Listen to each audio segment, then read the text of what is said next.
Hey everybody, welcome back to another video with Gem Mint Masters. We have an exciting one today with the culmination of our grading 114 Michael Jordan cards from the 90s. Video 4 of 4.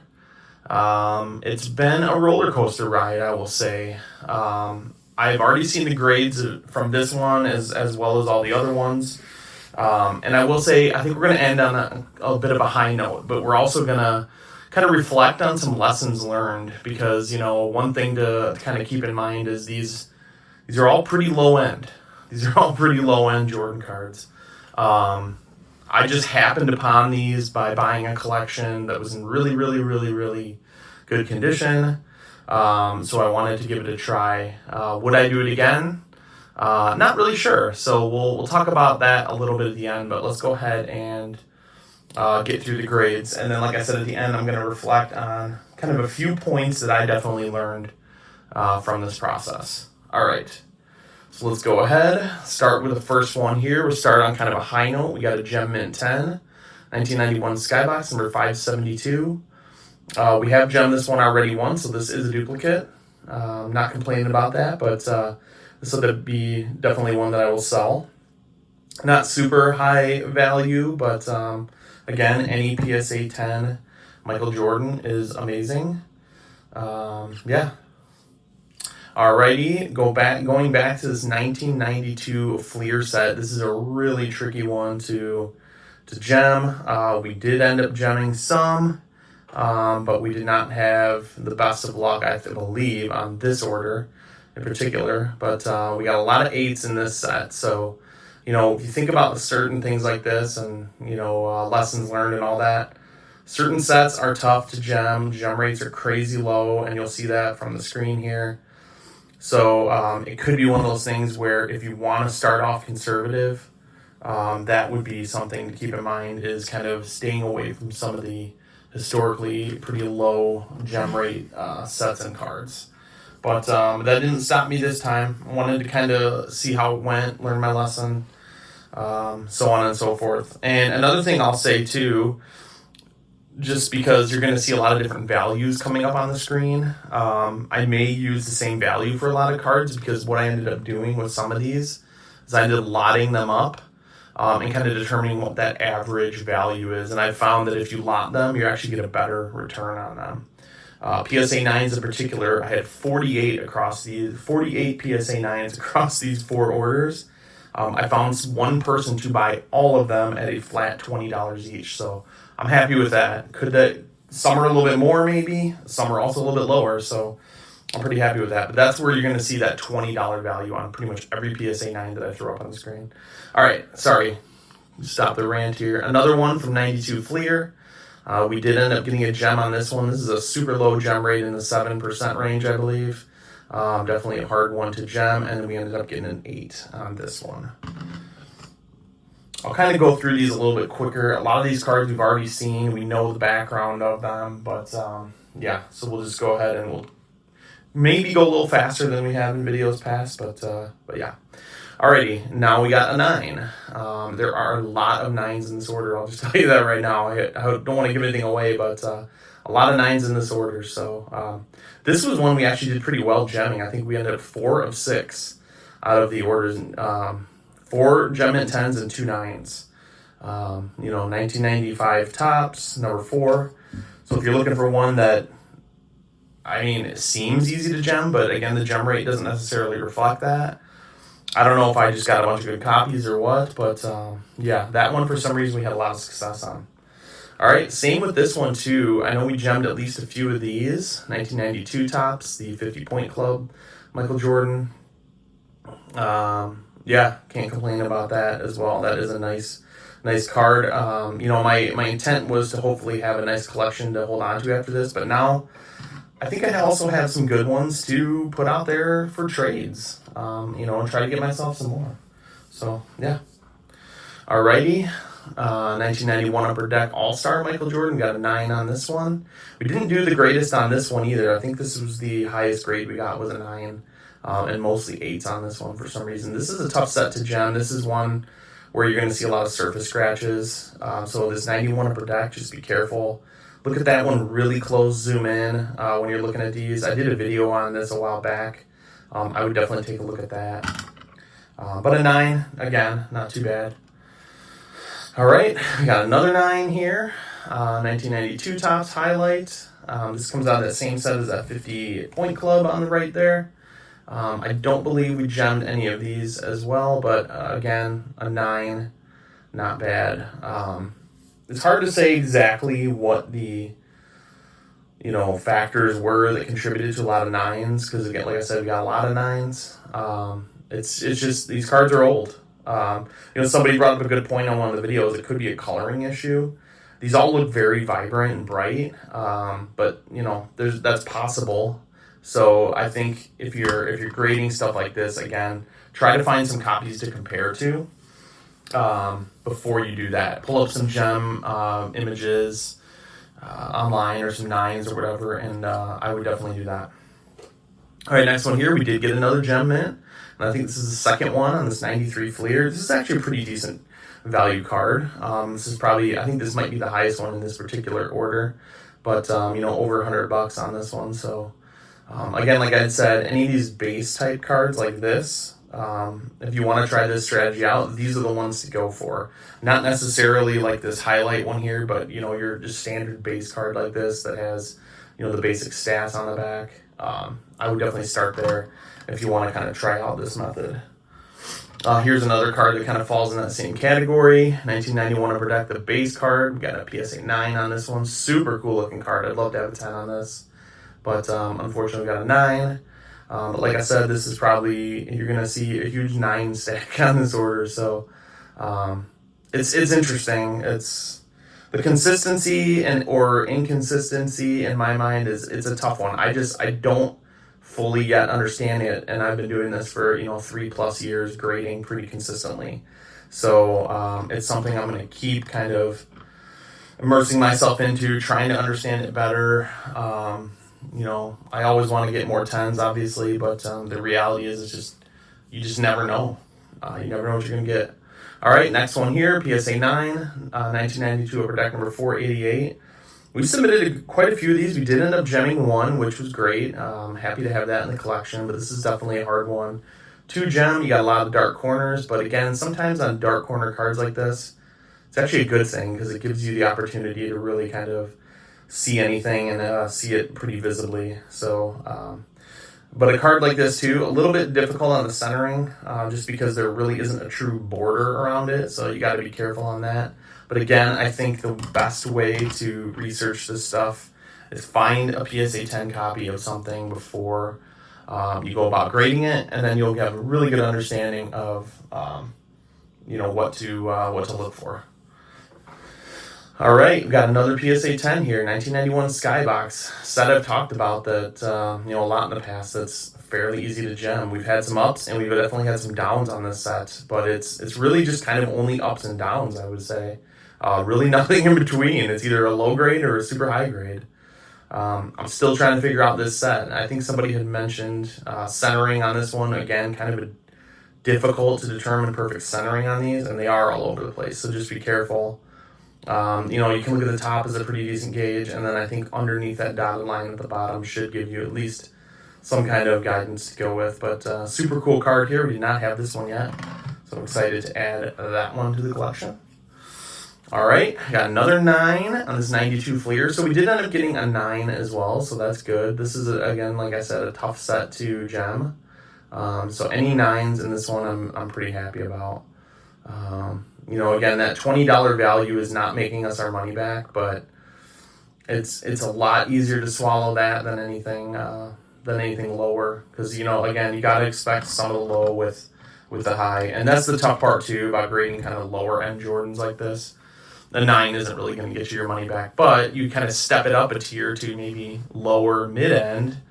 You can probably offset that grading cost pretty easily in a 9. So something else to think about. And we'll kind of reflect on that at the end. All right, here we go. Another 9. This is a set I wish I would have educated myself on a lot more beforehand. That red border killed me. This set is notorious for just being off center, and this top and bottom red border is kind of a really good gauge for you. This one doesn't look too bad, but I think maybe it's this far right border should be about the same thickness as well. So we're probably off on one of those three. But hey, a 9 in this set as well is really good, really hard to get. So can't complain too much about that. Alrighty. Got another 10. This is one we did not have, so I'm definitely excited about this one as well. 91 Skybox, the base card. Most valuable one in this set, and you'll kind of see the value of this one is definitely quite a bit lower than others because the gem rates are just so high in this set. 30 to 40% range, which is pretty high for cards this old, especially when we're talking about, I think like a 19% average is what we started with on this entire collection. So this being in the high 30s can bring that value down, but again, still awesome to have a PSA 10 Michael Jordan. I will take that any day. All right, next one here, another PSA 9, this 50-point club in the 1993 tops. Centering can be tough on these, but these ones I thought looked pretty good. Maybe it's a coloration issue, not really sure. But we did quite a few of these, and I don't know if we pulled any 10s on these as well. So the older the cards get, the harder it's going to get. And I think, along with like centering, edges, corners, and surface, you got to look at the coloration too, because that does play into it. So could be a perfect looking card on all those other 4 factors, but if it's maybe slightly faded, that could drop it down grade as well. So that's something to think about with these older cards. This one in particular is interesting because I don't believe it's faded, but it just has that kind of look to it. It's interesting. All right, next one here, another 9. Keep building up this 9 stack, 1992 Topps All-Star. I think I've talked a lot about this set. Not much you can do. The surface, again, I think is the most important on these. Centering is usually pretty good. But, you're going to get some 9s, you're going to get some 10s, unfortunately. So, there we go. And I don't think we ended up gemming that one either. But this next one we actually did end up gemming, but this is an 8. We did get 1 on these. This is kind of a tougher set to gem, older set. You can actually buy these cards and rip these packs pretty cheap. I may consider just buying some of these packs and ripping them and pulling a few nice copies out, but this one's got some decent value in a 10, but, unfortunately this one was an 8. But again, you kind of learn your lessons as you go. You learn from one card to the next, what maybe to expect. And, that was definitely one of my targets of something to understand a lot better this time around. Alrighty, here. I think this is the only low grade we got in this order, so I'm happy with that, the fact that we only got 1 at this level.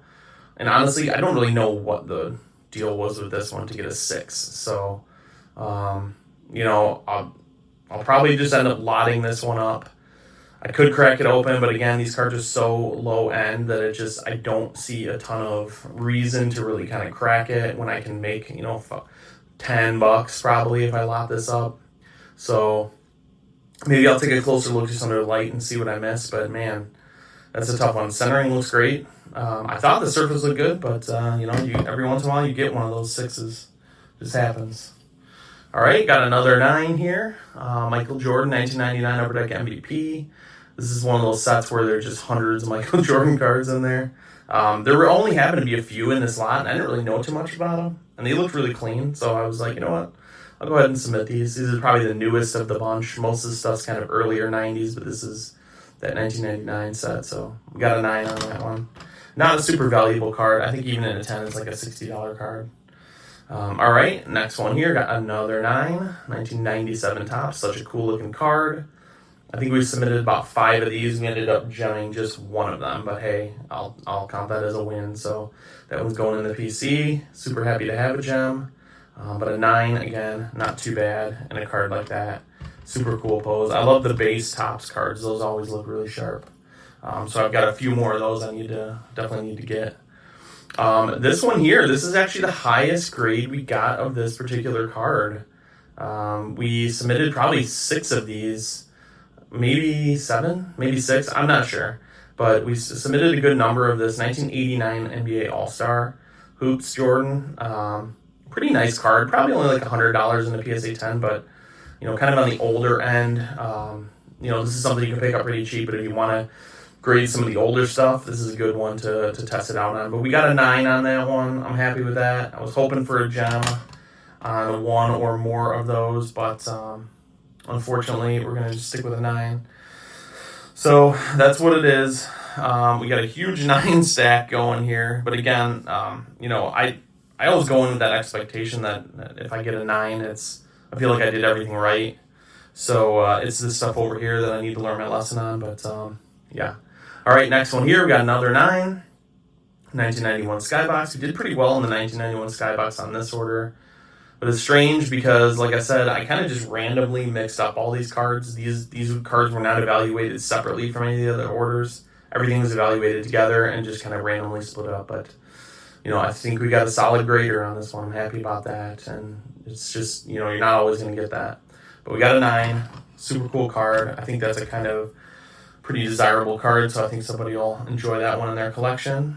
Alrighty, next one here, 1993 Stadium Club. This is actually the only 8 we got of this card, and we got all the rest of them were 9s, which is crazy compared to everything else we got.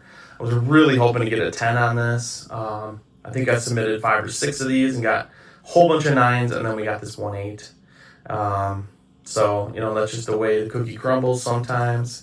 But what I did is I like to use a website called Veriswap, and I was actually on there the other day, and I traded some of these duplicates for that particular card. So I now have a 10 in that one because I'm done trying.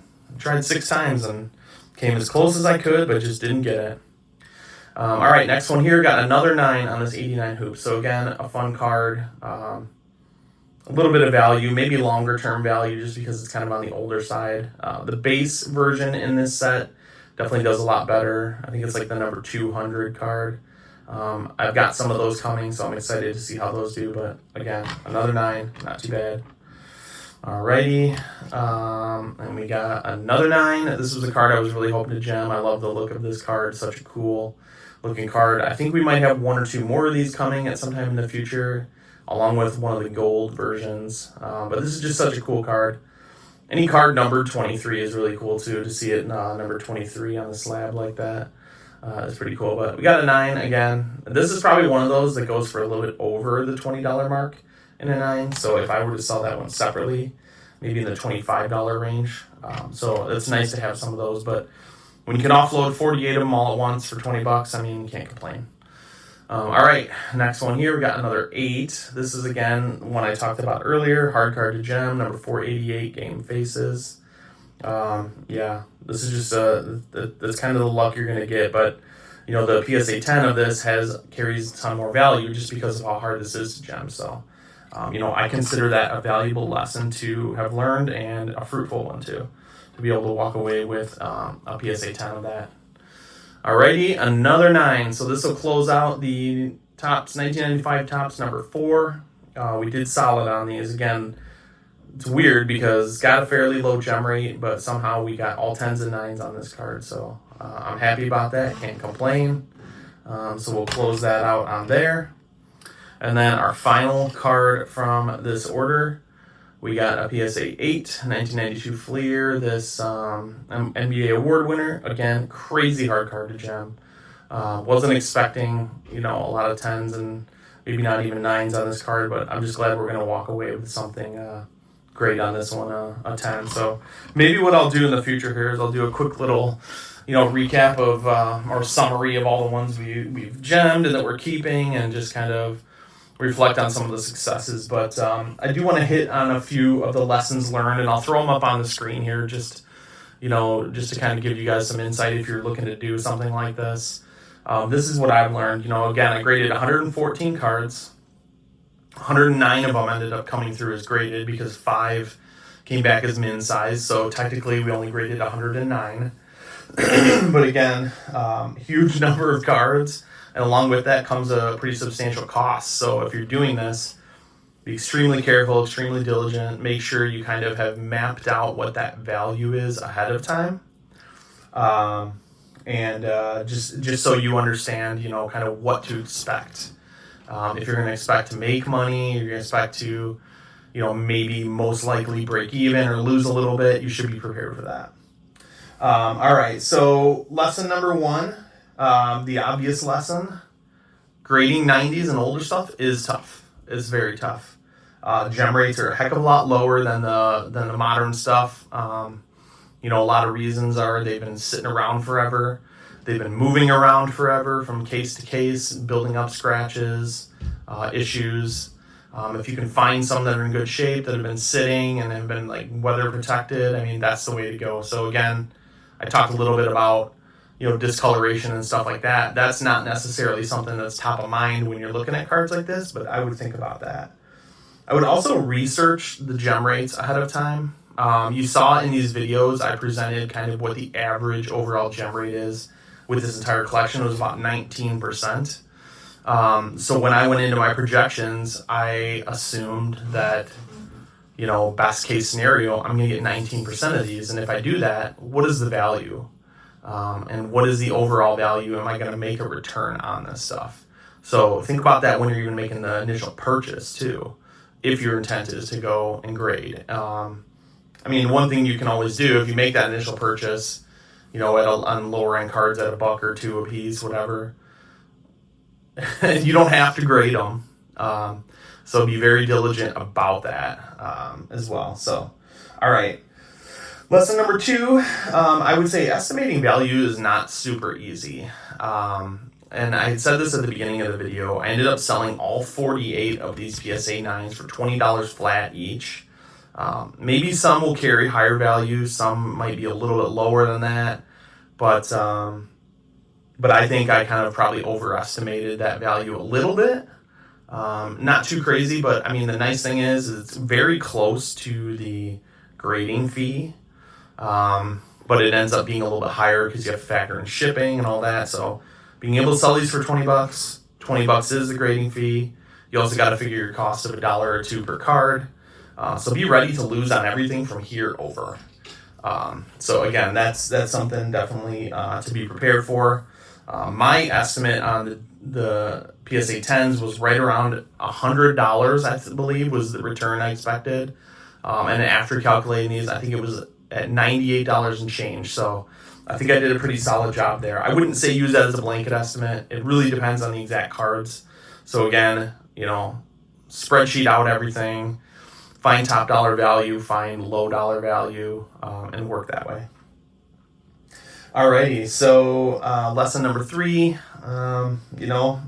grading is inconsistent. It's very subjective. So you really got to be prepared for that. And again, I think preparing yourself by researching gem rates, researching kind of expected outcomes is a really good thing. And again, the one thing that really helped me with this one is that I knew these cards were really well taken care of for the life that they had lived.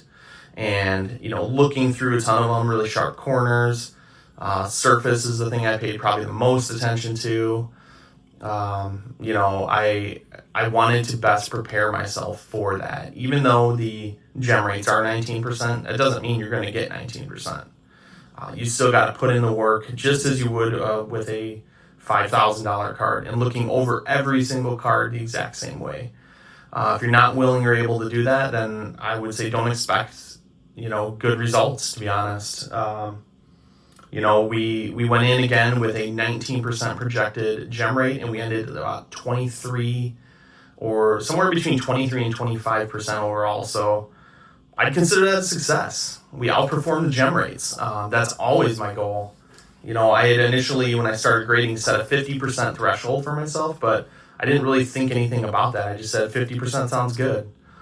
But that doesn't necessarily mean anything unless there's some data behind it and an understanding of, again, what the true expectation is or should be of the exact cards that you're sending. So, alrighty. So, final lesson. Would I do a super low end large submission like this again? Probably not. But again, I think one of the main factors that went into my decision to even do this in the first place was how good of condition these cards were.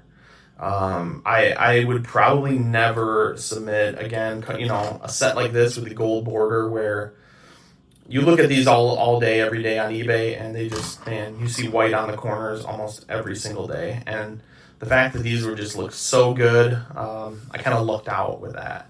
But again, low end, PSA 10 or bust, essentially. Almost a break even, but not quite. So again, you're going to lose from here on over. So whatever you get over here, which is really hard to get, you got to make sure you map that out, and it makes sense financially to do that. So, in the final numbers of what we did here, I think we made a few dollars. And I was actually talking to somebody about this at a car show recently, and I said I made $5 or whatever it was, and they were like, man, that is awesome. Like, that is crazy, because it's unheard of that you would do that, especially grading these type of cards. So I'm happy with the results, but would I do it again? Probably not. But man, I learned a ton from doing this. So, and I appreciate all the comments from everybody kind of saying, hey, that particular set, you really got to be careful of the centering. I didn't know some of this stuff, and I'm glad I learned it. So it's, that's the story. So thank you guys for riding along on this journey of grading 114 Michael Jordan cards. And I'm happy with the results. I'm excited to add these to my collection. I'm happy and okay to move on from a lot of the lower end ones. And, just onward and upward on grading more Michael Jordan stuff, because I have a lot out there. But I think I've shifted my focus from this lower end to, more mid and not necessarily high end, but starting to work my way up that ladder, because I think there's just a lot more potential for a return, and your cost isn't necessarily going to be super high on doing that. So again, thanks for joining me. Drop a like, comment, subscribe. More Michael Jordan / grading and general stuff to come, especially with football season. I should probably see a lot more football cards coming. But we'll see you guys on the next one. Thanks again.